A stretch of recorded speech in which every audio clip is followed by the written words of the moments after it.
tüm İslam aleminin Ramazan bayramı mübarek olsun diyor.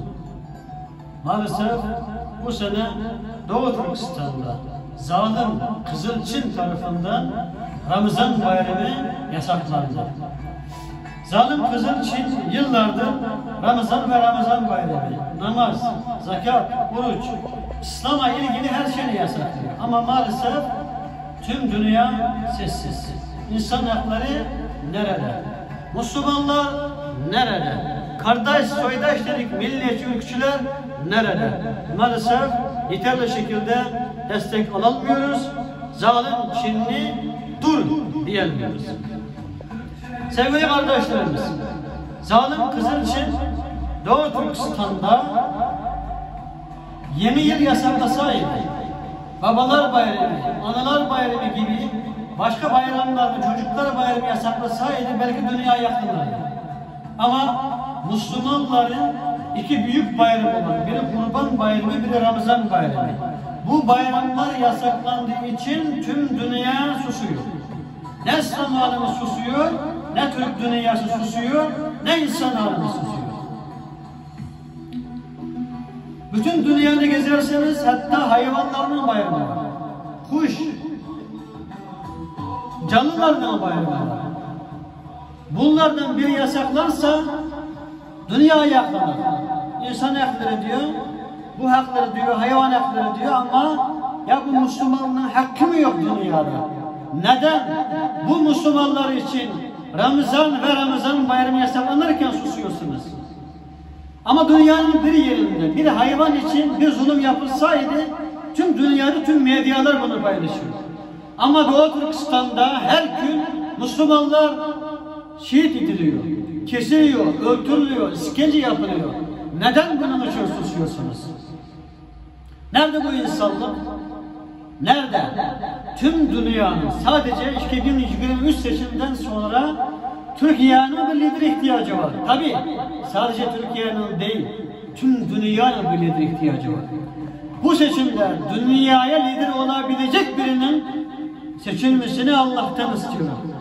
Allah Türkiye devletimize, tüm dünyaya inşallah bir başarılı bir lider kazanmaya nasip etsin diyorum. Sevgili kardeşlerimiz, tüm mezunlara ümit olur. Filistin'deki ve Doğu Türkistan'daki zulümü susmayalım. Bakın, Ramazan bayram yasak diyorum Doğu Türkistan'da. Doğu Türkistan'da kimse Ramazan bayramımız mübarek olsun, Ramazanımız mübarek olsun diyemiyor. Ramazan bayramı kutlayamıyor.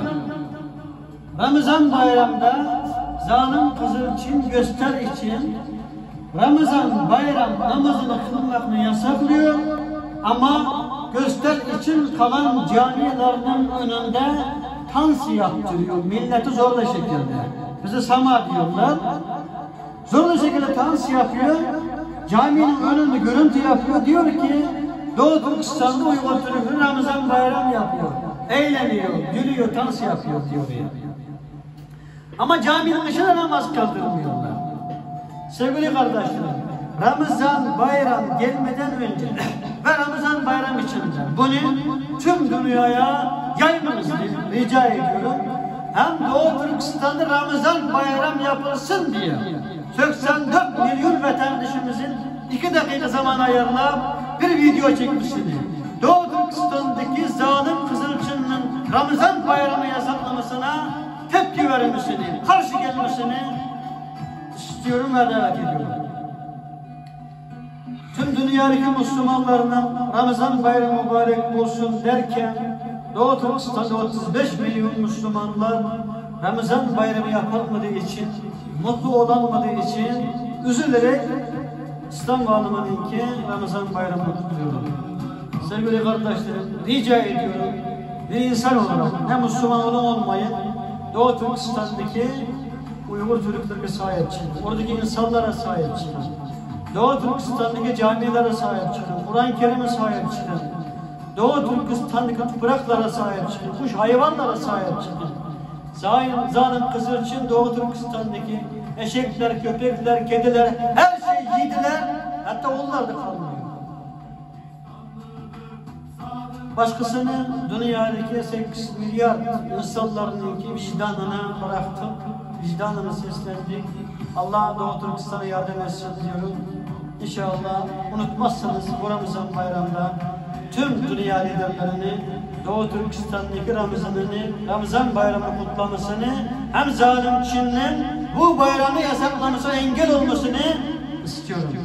Tüm dünyaya sesleniyoruz ama bu seslenmeye göre bir destek göremiyoruz. İnşallah bu sefer görmek istiyoruz. Esselamu Aleyküm kardeşler.